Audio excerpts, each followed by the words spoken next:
আশুলিয়ার জিরাবতে একটি কারখানায় কাজ চলার সময় পাশের আরেকটি কারখানার শ্রমিকদের বাধার কারণে সংঘর্ষে জড়িয়ে পড়ে দুই পক্ষ। এ সময় এক নারী শ্রমিক নিহত এবং ৩ জন আহত হয়েছেন।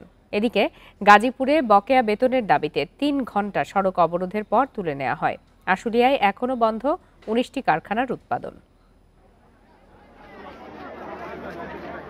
শ্রমিক বিক্ষোভের জেরে কয়েকদিন আগে অনির্দিষ্টকালের জন্য বন্ধ ঘোষণা করা হয় মাস্কট কারখানা। মঙ্গলবার সকালে কারখানা খুলে দেওয়ার দাবিতে আশুলিয়ার জিরাবতে ভবনের সামনে জড়ো হন শ্রমিকরা। এ সময় পাশের রেডিয়েন্স গার্মেন্টসে কাজ চালু রাখায় ইটপাটকেল ছড়ে আন্দোলনরতরা। এতে ওই কারখানাটির শ্রমিকরা বেরিয়ে এলে সংঘর্ষে জড়িয়ে পড়ে দুই পক্ষ। ইটের আঘাতে মারা যান মাস্কটের শ্রমিক রোকেয়া বেগম।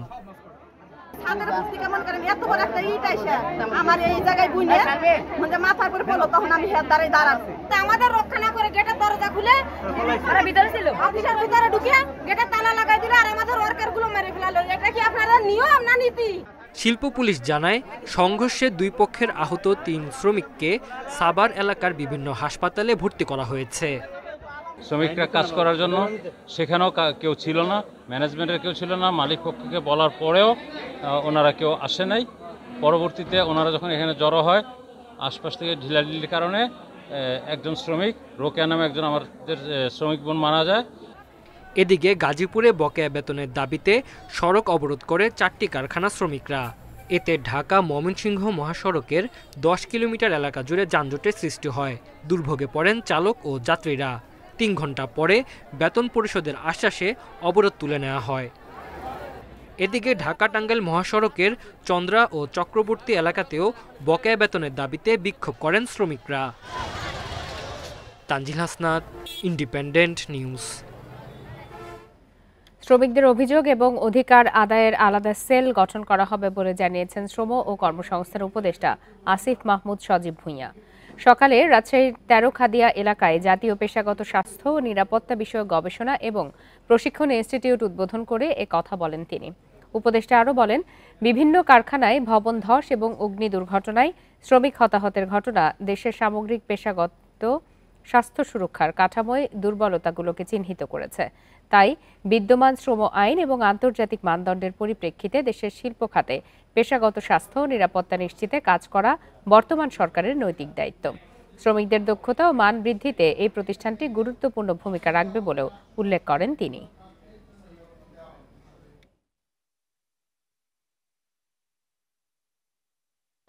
কাজ করার অ্যাপ্রোচটা হতে হবে কালেকটিভ, নট যে আমি আমার দাবি আদায় করে নিয়ে গেলাম আর মালিক বেশি মুনাফা চাইলো, শুধু এই অ্যাপ্রোচে হলে হবে না। আমাদেরকে কালেকটিভলি কাজ করতে হবে এবং সরকার এক্ষেত্রে সরকারের জায়গা থেকে সর্বোচ্চ সহযোগিতা এবং সর্বোচ্চ প্রচেষ্টাটা রাখবে। আশুলিয়ার জিরাবতে শ্রমিকদের দুই পক্ষের সংঘর্ষে এক নারী নিহত হয়েছে, যেমনটি আমরা কিছুক্ষণ আগেও জানাচ্ছিলাম। এ বিষয়ে আরও বিস্তারিত জানাতে এবারে সাভার থেকে যোগ দিয়েছেন সহকর্মী আবুল হাসান। সরাসরি চলে যাচ্ছে তার কাছে। আবুল হাসান, আপনি তো এই মুহূর্তে সাভারে অবস্থান করছেন।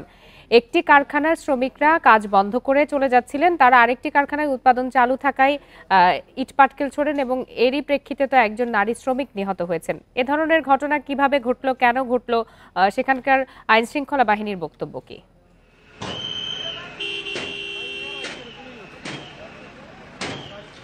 দেখুন, সকাল 10টার দিকে মাস্কট যে কারখানাটি রয়েছে সেটি কয়েকদিন ধরেই বন্ধ ছিল এবং শ্রমিকরা সেই কারখানার সামনে অবস্থান নিয়ে যখন আন্দোলন করছিলেন তখন আইনশৃঙ্খলা বাহিনী তাদেরকে সরে যেতে এখান থেকে সরে দিতে চাইলে শ্রমিকরা উত্তেজিত হয়ে পড়েন এবং এক পর্যায়ে তারা পার্শ্ববর্তী যে কারখানা আছে সেই কারখানায় ঢিল ছুড়ে ইট পাটকেল নিক্ষেপ করেন। পরবর্তীতে সেই কারখানা, যেটি চালু কারখানা ছিল, সেই কারখানার শ্রমিকরা কিন্তু বেরিয়ে আসেন এবং তাদের প্রতিহত করেন।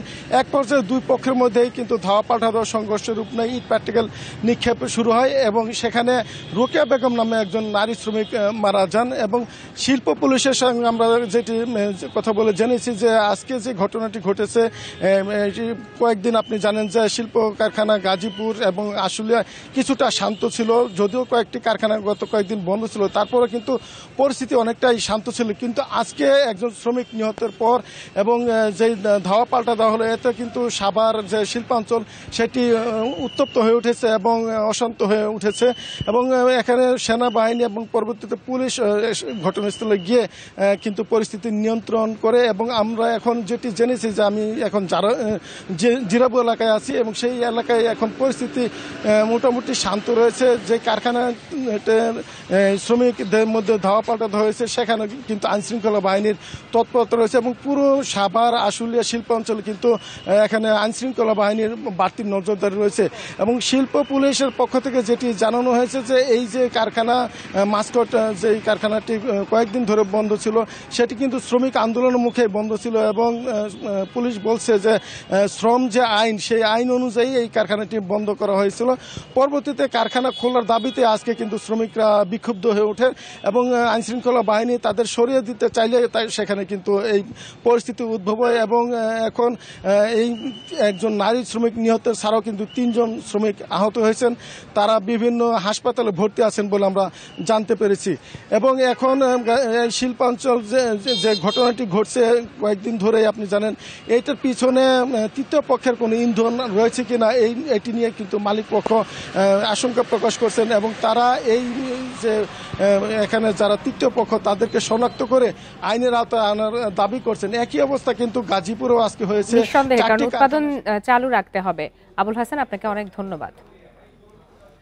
কেন্দ্রীয় কর্মসূচির অংশ হিসেবে আন্তর্জাতিক গণতন্ত্র দিবস উপলক্ষে বরিশাল, সিলেট ও চট্টগ্রাম সহ বিভিন্ন জেলায় শোভাযাত্রা ও সমাবেশ করছে বিএনপি।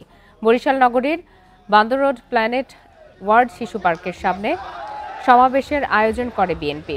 সকাল থেকেই শোভাযাত্রায় অংশ নিতে সেখানে ভিড় করেন দলের নেতাকর্মীরা। পরে সেখানে আয়োজিত সমাবেশে বিএনপির স্থায়ী কমিটির সদস্য বেগম সেলিমা রহমান বলেন, গণতন্ত্র ও ভোটের অধিকার রক্ষায় আন্দোলন করছে বিএনপি।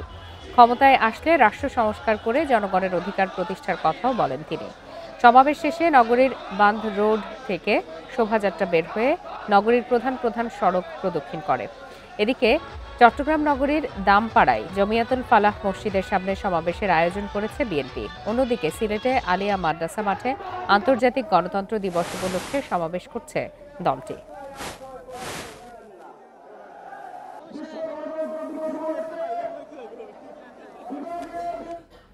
চট্টগ্রাম নগরীর জমিয়াতুল ফালাহ মসজিদের সামনে আন্তর্জাতিক গণতন্ত্র দিবস উপলক্ষে সমাবেশ করছে বিএনপি। সেখান থেকে যোগ দিয়েছেন সহকর্মী আব্দুল্লাহ রাকিব। সরাসরি চলে যাচ্ছি তার কাছে। আব্দুল্লাহ রাকিব, এই মুহূর্তে সেখানে মঞ্চে কারা বক্তব্য রাখছেন এবং বিএনপির শীর্ষস্থানীয় কোন কোন নেতৃবৃন্দ আজ চট্টগ্রামের সমাবেশে যোগ দিয়েছেন?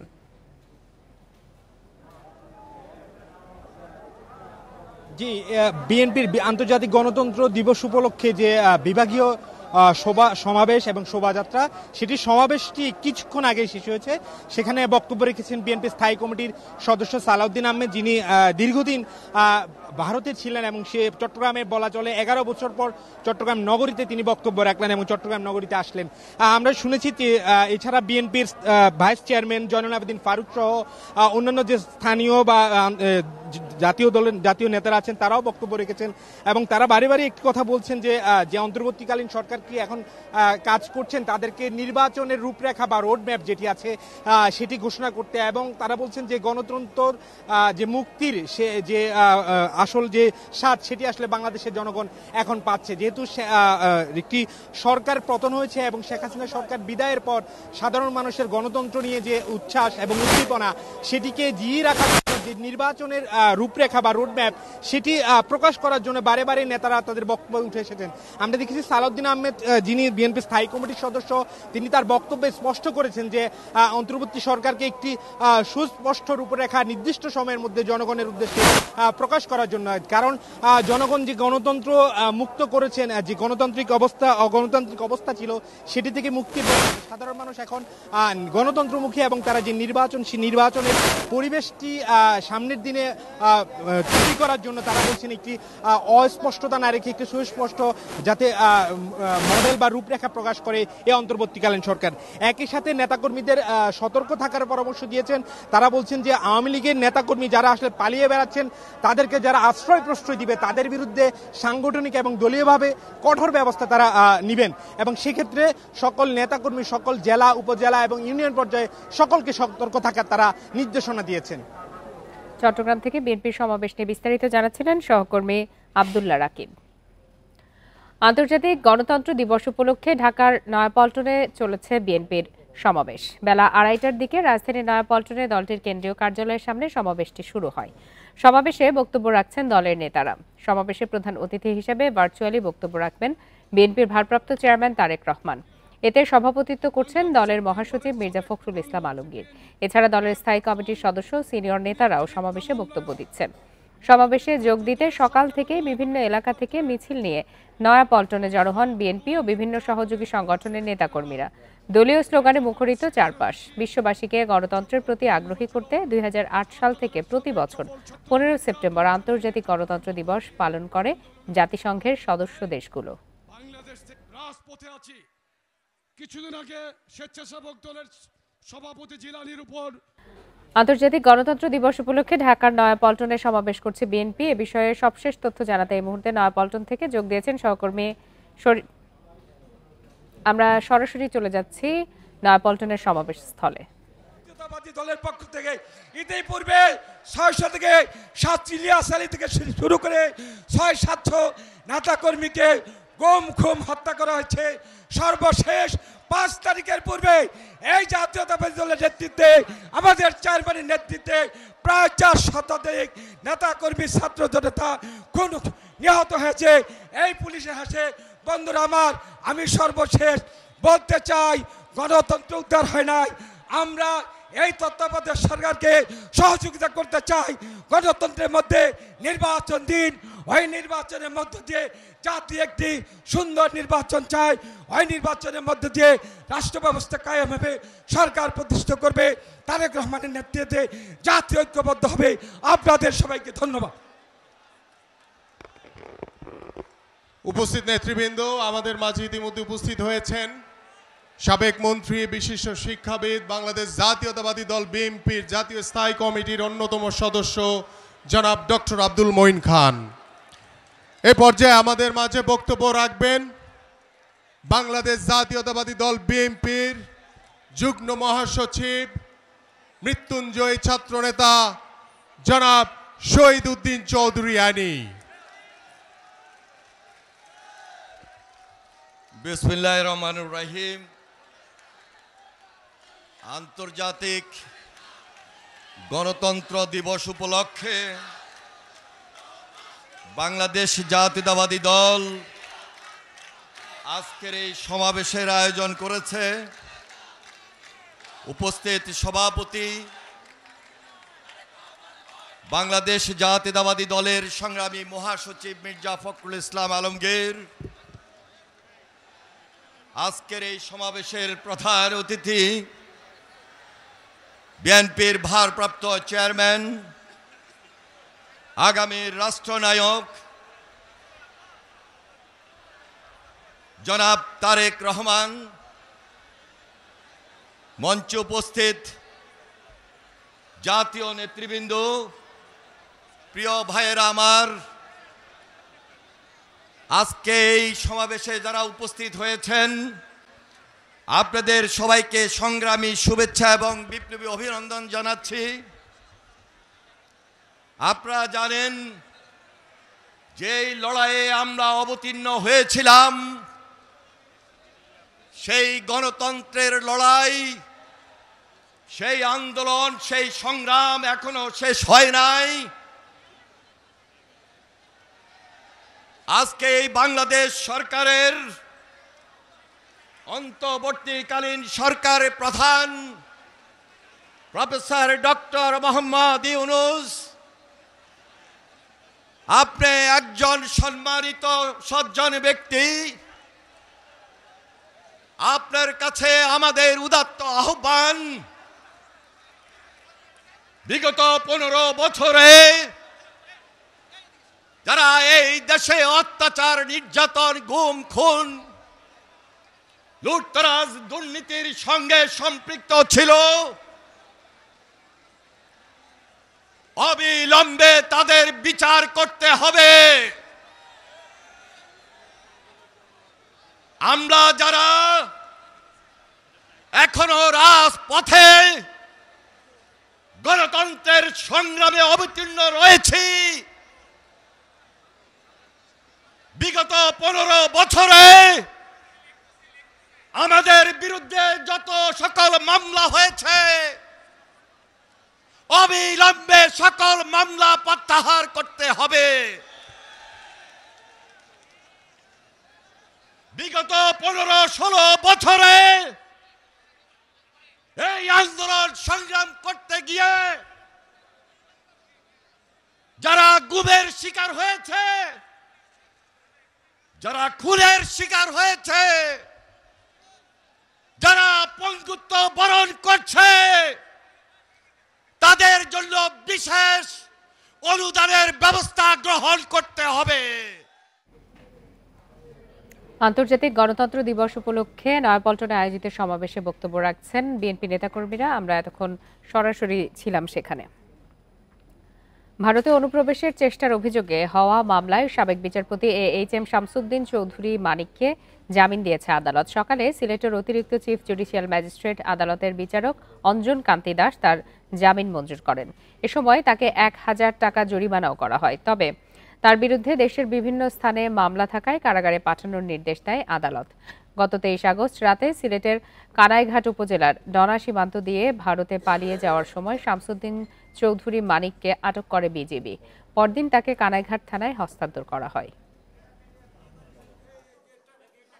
অবৈধভাবে ভারত গমনের চেষ্টার অপরাধে তার বিরুদ্ধে কানাইঘাট থানার মামলা নম্বর 10 তারিখ 25/8/2024 বাংলাদেশ পাসপোর্ট আইন 1973 সালে মোতাবেক তার বিরুদ্ধে মামলা রুজু হয়। যোগ্য বিবেচনায় বিজ্ঞ আদালত তাকে আজকের এই মামলায় জামিন প্রদান করেন। নাটোরে সাবেক প্রধানমন্ত্রী শেখ হাসিনা ও সাবেক এমপি শফিকুল ইসলাম শিমুল সহ 24 জনের বিরুদ্ধে 2টি হত্যা মামলা হয়েছে। দুপুরে সদর থানায় বাদী হয়ে মামলা দুটি করেন নিহতের বাবা।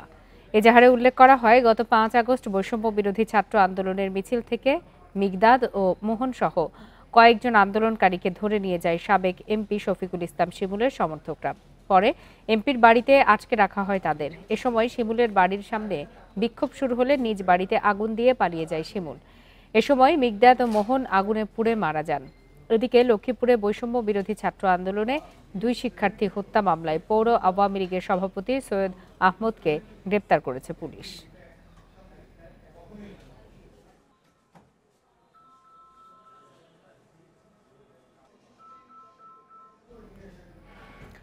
ঢাকার উত্তরায় ছাত্র জনতার ওপর গুলির ঘটনায় যুবলীগ কর্মী দেলোয়ার হোসেন রুবেলকে টঙ্গী থেকে গ্রেপ্তার করেছে র্যাব।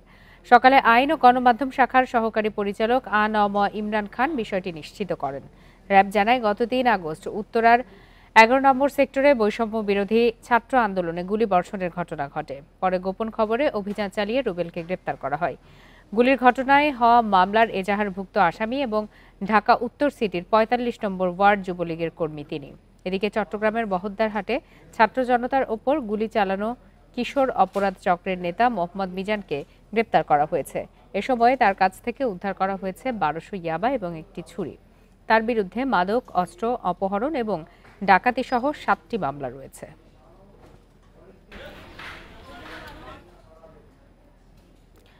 নাটোরের গুরুদাসপুরে পুকুর লিজের টাকা লুট করতে বৃদ্ধ হারেস উদ্দিনকে কুপিয়ে হত্যা করেছে দুর্বৃত্তরা। এ সময় তার স্ত্রী হোলেদা বেগমকেও কুপিয়ে জখম করে তারা। এ ঘটনায় 3 জনকে আটক করেছে পুলিশ। গতরাতে উপজেলার ব্রিচাপিলা আদর্শ গ্রামে এই হত্যাকাণ্ডের ঘটনা ঘটে। স্থানীয়রা জানান, দুর্বৃত্তরা হারেস উদ্দিনের বাড়িতে হামলা চালিয়ে লুটপাট শুরু করে। এ সময় তারা বাধা দিলে দুর্বৃত্তরা ধারালো অস্ত্র দিয়ে আঘাত করে। এতে ঘটনাস্থলেই মারা যান হারেস উদ্দিন। আহত হন বৃদ্ধা হোলেদা বেগম। এ ঘটনায় পুলিশ আটক করে মাসুদ হোসেনকে। পরে তার দেয়া তথ্যে মনির হোসেন ও সুমন নামে আরও 2 জনকে আটক করা হয়।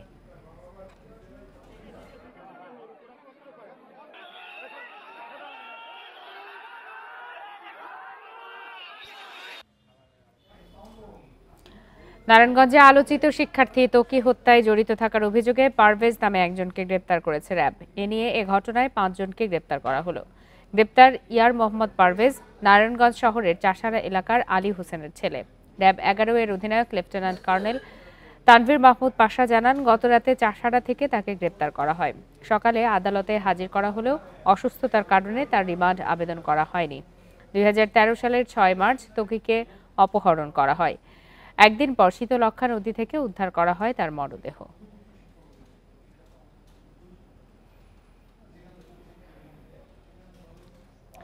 ফরিদপুরের ভাঙ্গা উপজেলা ছাত্রলীগের সাবেক সভাপতি লুৎফর মোল্লাকে অস্ত্র মামলায় 17 বছরের কারাদণ্ড দিয়েছে আদালত। দুপুরে জেলা স্পেশাল ট্রাইব্যুনাল 2 এর বিচারক অশোক কুমার দত্ত এই রায় ঘোষণা করেন। রাষ্ট্রপক্ষের আইনজীবী নওয়ার আলী মৃধা জানান, গোপন খবরে 2019 সালের 14 জানুয়ারি ভাঙ্গা বাজারে অভিযান চালায় গোয়েন্দা পুলিশের একটি দল। সে সময় উপজেলা ছাত্রলীগের সাবেক সভাপতি লুৎফর মোল্লার কাছ থেকে একটি বিদেশি পিস্তল, একটি ম্যাগাজিন সহ 2 রাউন্ড গুলি উদ্ধার করা হয়। এ ঘটনায় গোয়েন্দা পুলিশের এসআই জুয়েল মিয়া বাদী হয়ে মামলাটি করেন।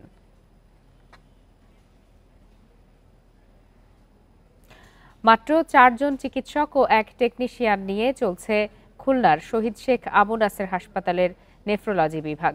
ডায়ালাইসিস মেশিন সংকটে চিকিৎসা নিতে ঘন্টার পর ঘন্টা অপেক্ষা করতে হচ্ছে রোগীদের। জনবলের জন্য মন্ত্রণালয়ে চাহিদা দেয়া হলেও এখনও সিদ্ধান্ত আসেনি বলে জানিয়েছেন হাসপাতালের পরিচালক।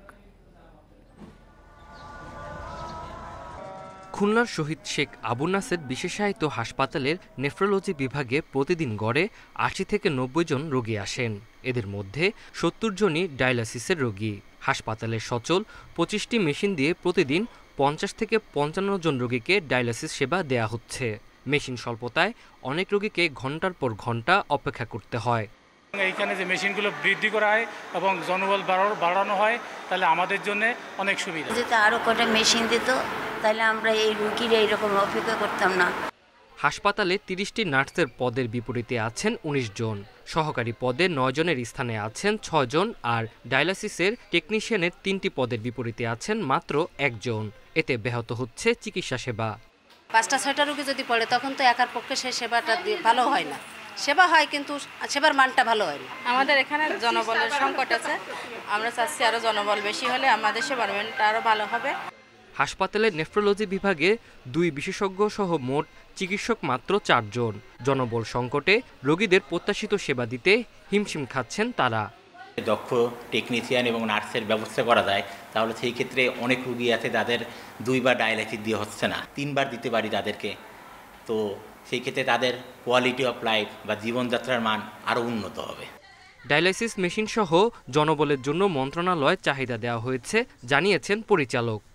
ডায়ালাইসিস মেশিনের জন্য আমরা চাহিদা দিয়েছি, আর জনবলের ব্যাপারে আমাদের মন্ত্রণালয়ে বিশেষ করে সাপোর্ট স্টাফের ব্যাপারে মন্ত্রণালয়ে আউটসোর্সিং কর্মচারী যে চাহিদা দেওয়া আছে, আমরা আশা করি এই জনবলগুলো পেয়ে যাব। হাসপাতালের নেফ্রোলজি বিভাগে 28টি বেড ও 10টি কেবিন আছে, যা চাহিদার তুলনায় অনেক কম বলছেন রোগীরা। Independent news.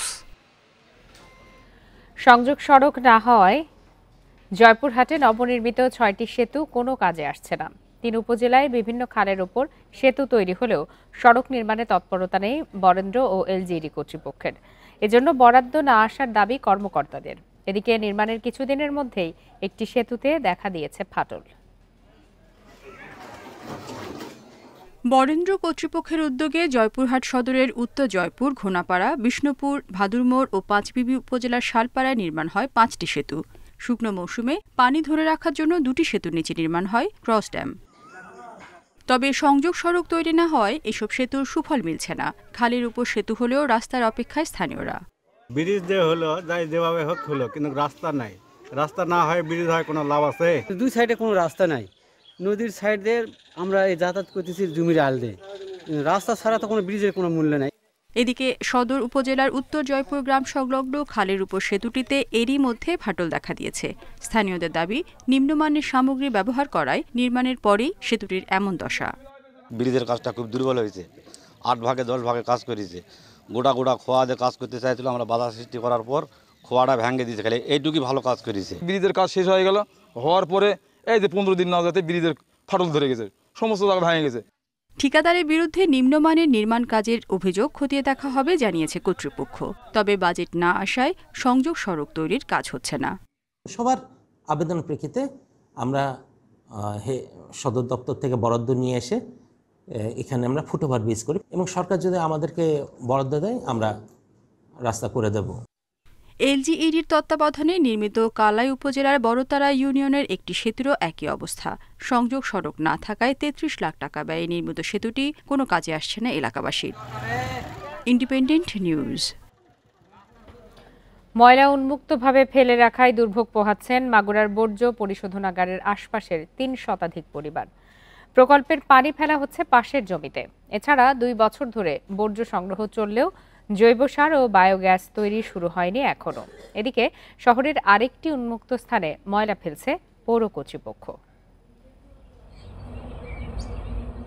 প্রায় ৯ কোটি টাকা ব্যয়ে মাগুরা পৌরসভার শিমুলিয়া এই স্যানিটারি ল্যান্ডফিল ও পয়ঃবর্জ্য পরিশোধনাগারটি স্থাপন করা হয় ২০২১ সালে। প্রকল্পে জৈব সার ও বায়োগ্যাস তৈরির কথা থাকলেও তা হয়নি। ২ বছর ধরে চলছে ময়লা সংগ্রহ। পয়ঃবর্জ্যের পানি ফেলা হচ্ছে পাশের জমিতে, আর শুকনা বর্জ্য উন্মুক্তভাবে ফেলা হচ্ছে প্রকল্পে। দুর্গন্ধে দুর্ভোগ পোহাচ্ছে আশপাশের ৩ শতাধিক পরিবার। এই ডাস্টবিন গন্ধর জ্বালায় আমরা গ্রামে বসবাস করতে পারতেছি না। তো টাকা খরচ করে লাভ কি? এটা আমাদের কোনো যদি কামে না আসে এদের করে লাভ কি? বর্তমানে প্রতিদিন করে ৫,০০০ লিটার পয়ঃবর্জ্য সংগ্রহ করা হচ্ছে, আর ২ বছরে সংগ্রহ করা হয়েছে প্রায় ১,৫০০ ঘনমিটার শুকনা বর্জ্য। এই তথ্য জানিয়ে পৌর কর্তৃপক্ষের দাবি, ময়লা মাটি চাপা দিয়ে রাখা হচ্ছে। শহরের বর্জ্য ব্যবস্থাপনা সেখানে এফএসটিপি অর্থাৎ শিমুলিয়ার এফএসটিপিতেই ডাম্প করা হয় এবং সেখান থেকে প্রক্রিয়াজাতকরণ করা হয়। সেখানে যে ল্যান্ডফিলে এই বর্জ্য ব্যবস্থাপনা ডাম্প করা হয়, আর পাশাপাশি ওই একই এরিয়ার ভিতরে পয়ঃবর্জ্য যেটা সেটাকে ট্রিটমেন্ট করা হয়। এদিকে প্রকল্প থেকে আধা কিলোমিটার দূরে পৌর পানি শোধনাগারের পাশে উন্মুক্তভাবে ময়লা ফেলে রাখছে পৌর কর্তৃপক্ষ। Independent news. বগুড়ায় ক্রয় রসিদ না থাকা, মূল্য তালিকা প্রদর্শন না করা সহ নানা অভিযোগে ৩ ব্যবসায়ীকে ১০,০০০ টাকা জরিমানা করেছে ভোক্তা অধিকার অধিদপ্তর। দুপুরে শহরের ফতেহ আলী বাজারে অভিযান চালিয়ে এই জরিমানা করা হয়। অভিযান শেষে বাজারের ব্যবসায়ীদের মূল্য তালিকা প্রদর্শন করা, ক্রয় রসিদ সংরক্ষণ করা সহ নানা বিষয়ে পরামর্শ দেওয়া হয়। আগামীতে এ ধরনের অভিযোগে আরও কঠোর আইন প্রয়োগ করা হবে বলে জানান ভোক্তা সংরক্ষণ অধিদপ্তরের সহকারী পরিচালক মেহেদি হাসান। এছাড়া চট্টগ্রামের পাহাড়তলী বাজারে অনিয়মের অভিযোগে 2 ব্যবসা প্রতিষ্ঠানকে ৯,০০০ টাকা জরিমানা করেছে ভোক্তা সংরক্ষণ অধিদপ্তরের ভ্রাম্যমাণ আদালত।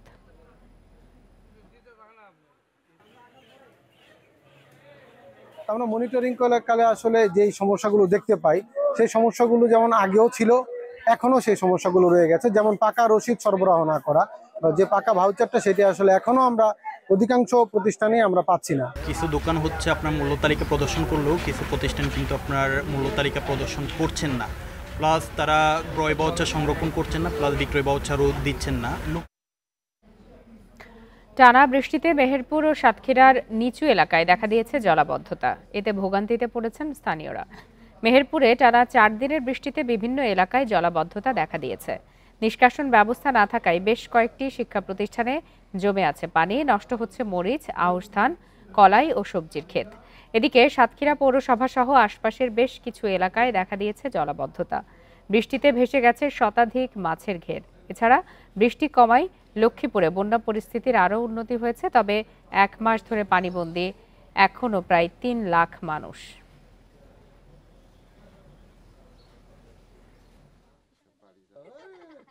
পানিতে ঝাল, কালাই, তারপর ধান, কলা সবকিছু শেষ হয়ে গেছে। সাঁকড়ার থেকে নোনা পানি উত্তোলনটা বন্ধ করতে হবে এবং যেটা করতে হবে সেটা সামান্য, আর একদিকে পানি নিষ্কাশনের ব্যবস্থাটাও করতে হবে। গত 3 দিনের বৃষ্টিতে শরীয়তপুর নড়িয়া সড়কের পানি নিষ্কাশনের পাইপ ভেঙে সড়ক দেবে গর্তের সৃষ্টি হয়েছে। এতে জলাবদ্ধতার পাশাপাশি যান চলাচল বন্ধ হয়ে গেছে। সড়ক ও জনপথ বিভাগ জানায়, সোমবার সকাল থেকে টানা বৃষ্টিতে সড়কটির নিচের মাটি সরে গিয়ে 20 ফুট গর্তের সৃষ্টি হয়। পরে নিরাপত্তার কারণে সড়কটি বন্ধ ঘোষণা এবং বিকল্প হিসাবে বালাখানা শরীয়তপুর সড়ক ব্যবহারের পরামর্শ দেওয়া হয়। সড়কটি সংস্কারে 24 ঘন্টা সময় লাগবে বলে জানিয়েছে সড়ক ও জনপথ কর্তৃপক্ষ। এদিকে শহরে পানি নিষ্কাশন ব্যবস্থা ভেঙে পড়ায় প্রেমতলা বাঘিয়া গ্রামের কয়েক হাজার মানুষ পানিবন্দী হয়ে পড়েছে। আমাদের মিনিমাম 4-5 কিলো ঘুরা তারপর শরীয়তপুর যেতে হইতেছে। এটা অনেক একটা সমস্যা, এটা দ্রুত সমাধান করা হোক। এলাকাবাসীর পক্ষ থেকে যে এখানে পানি পাস করার জন্য যে পুরাতন পাইপ কালভারটা ছিল যাতে পানিটা পাস করতে পারে, এখন এই কারণে এখন এলাকাবাসী পানিতে ডুবে আছে, তাদের জন্য আমি এখন উপরে বেলি বসাই দিচ্ছি। এখানে লক্ষ্মীপুরে বন্যার্তদের মাঝে ত্রাণ সহায়তা দিয়েছে বিভিন্ন স্বেচ্ছাসেবী সংগঠন। দুপুরে সদর উপজেলা ভবানীগঞ্জ কেরামতিয়া ফাজিল মাদ্রাসা মাঠে এই সহায়তা দেওয়া হয়। বেসরকারি উন্নয়ন সংস্থা সোয়াবের উদ্যোগে গত প্রায় 500 নারীদের মাঝে 1 মাসের জন্য খাদ্য সামগ্রী বিতরণ করা হয়। খাদ্য সামগ্রীর মধ্যে চাল, ডাল, তেল, আলু ও শুকনা খাবার রয়েছে। এছাড়া জেলার বিভিন্ন স্থানে বৈষম্য বিরোধী শিক্ষার্থী এবং বিভিন্ন স্বেচ্ছাসেবী সংগঠনগুলো সুপেয় পানি, ওষুধ ও শুকনা খাবার বিতরণ করেছে।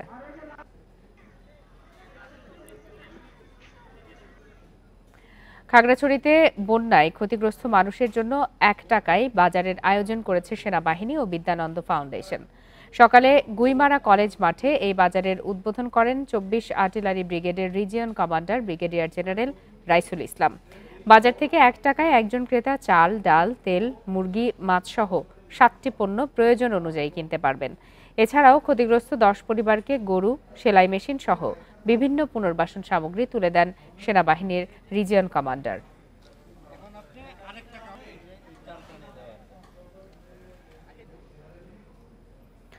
অন্যের জমি দখল সহ অনিয়মের মাধ্যমে বিপুল সম্পদ গড়ার অভিযোগ উঠেছে রাজশাহী 4 আসনের সাবেক সংসদ সদস্য ইঞ্জিনিয়ার এনামুল হকের বিরুদ্ধে।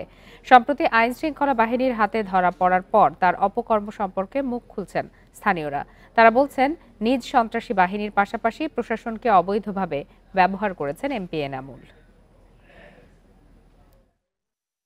2008 সালে রাজশাহী 4 আসনের সাবেক সংসদ সদস্য এনামুল হক ও তার স্ত্রীর শেয়ারসহ নগদ অর্থ ও ব্যাংকে গচ্ছিত অর্থের পরিমাণ ছিল প্রায় 4.5 কোটি টাকা। 15 বছরের ব্যবধানে তা বেড়ে দাঁড়িয়েছে 13.5 কোটি টাকার ওপরে। আর 2008 সালে যেখানে সংসদ সদস্যের বার্ষিক আয় ছিল 20 লাখ টাকা, 15 বছরে তা বেড়ে দাঁড়িয়েছে 1.24 কোটি টাকায়। অভিযোগ আছে, সংসদ সদস্য হয়ে অনিয়ম করে পেয়েছেন কুইক রেন্টাল বিদ্যুৎ কেন্দ্রের অনুমোদন। আর স্থানীয়দের অভিযোগ, এনামুল হক অন্যের জমি দখল করেছে। তার জমির পরিমাণ 100 বিঘার ওপরে। 3 বিঘা জমির জন্য 1টি টাকা দেয়নি এবং কোনো এসটিরি ফেস্টিরিও করে নেয়নি। জবর দখল করছে ইঞ্জিনিয়ার এনামুল হক। আমার বাপ দাদার আমল থেকে 100 বছরের বেশি সময় থেকে আমরা খাচ্ছিলাম। উনি আমাদেরকে কোনো টাকা পয়সা আর্থিক ক্ষতিগ্রস্ত কিছুই করেন না এবং বিনা নোটিশে উনি আমাদের দোকান ভাঙচুর করেন। এই জায়গাটা হলো আমাদের বাপদাদার সম্পত্তি।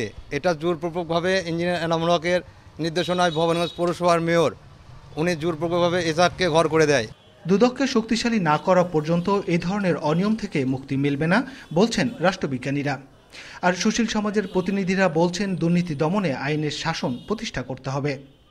এইখানে যারা এই ক্ষেত্রে পদক্ষেপ নিতে পারে, দুদক যে দুর্নীতি দমন কমিশন, আসলে দুর্নীতি দমন কমিশনকে তো শক্তিশালী করা হয়েছে কাগজে কলমে, বাস্তবে করা হয় না। এটা যদি একটা জবাবদিহিতার আওতায় নিয়ে আসতো এবং প্রতি 1 বছর পর পর যদি এগুলোকে পর্যালোচনা করা হতো, তাহলে কিন্তু সংসদ সদস্যরা এত অঢেল সম্পত্তির মালিক বা টাকা পয়সার মালিক হতে পারতো না।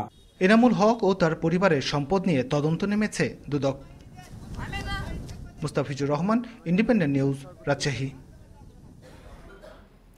সাবেক বিমান প্রতিমন্ত্রী মাহবুব আলী গ্রেপ্তারের পর বেরিয়ে আসছে চাঞ্চল্যকর তথ্য। বিগত 10 বছরে তিনি এলাকায় উন্নয়ন না করে দেশে বিদেশে একাধিক বাড়ি গাড়ি করেছেন বলে অভিযোগ উঠেছে।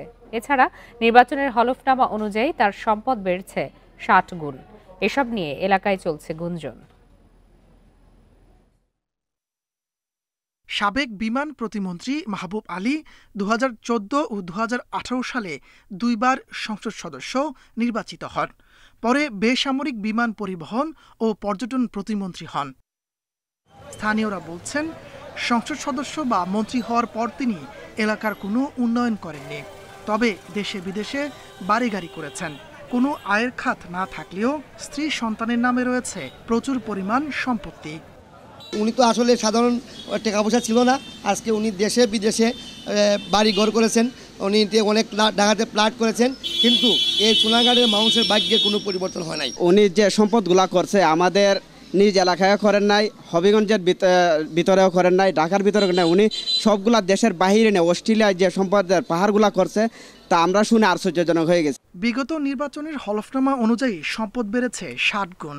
এখন রাষ্ট্রের দায়িত্ব তদন্ত করে বের করা যে কি পরিমাণ রাষ্ট্রীয় সম্পদ এই অ্যাডভোকেট মাহবুব আলী সাহেবের মাধ্যমে তছরূপ হয়েছে।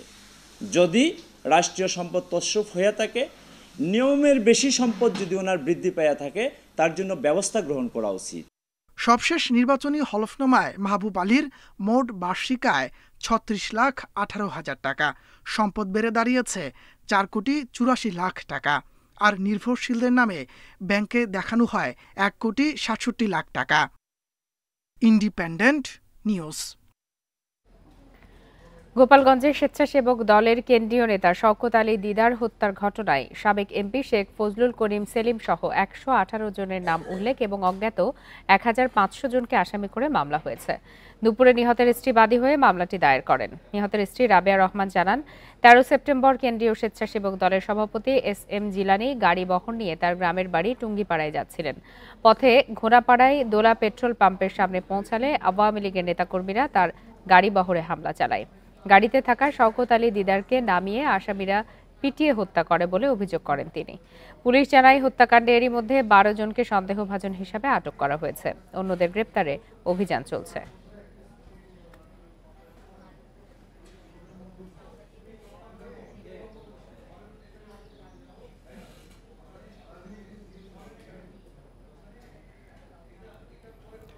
কুষ্টিয়ায় পদ্মার ভাঙন থেকে বাড়িঘর রক্ষায় সড়ক অবরোধ করে বিক্ষোভ ও মানববন্ধন করেছে এলাকাবাসী। সকালে কুষ্টিয়া ঈশ্বরদী মহাসড়কের 10 মাইল মুন্সিপাড়ায় এই কর্মসূচি পালন করেন তারা। এ সময় ভুক্তভোগীরা বলেন, ভেড়ামারা ও মিরপুর উপজেলার 4 ইউনিয়নে নদী ভাঙন দেখা দিয়েছে। এরই মধ্যে বিলীন হয়ে গেছে কয়েকশো হেক্টর ফসলি জমি। এখন চরম আতঙ্কে দিন কাটাচ্ছে এলাকার হাজার হাজার পরিবার। ভাঙন থেকে রক্ষায় ব্যবস্থা নিতে পানি উন্নয়ন বোর্ড অফিস ঘেরাও সহ নানা কর্মসূচি পালন করছেন তারা। পরে উপজেলা নির্বাহী কর্মকর্তার আশ্বাসে প্রায় 3 ঘন্টা পর সড়ক অবরোধ প্রত্যাহার করে নেয় এলাকাবাসী।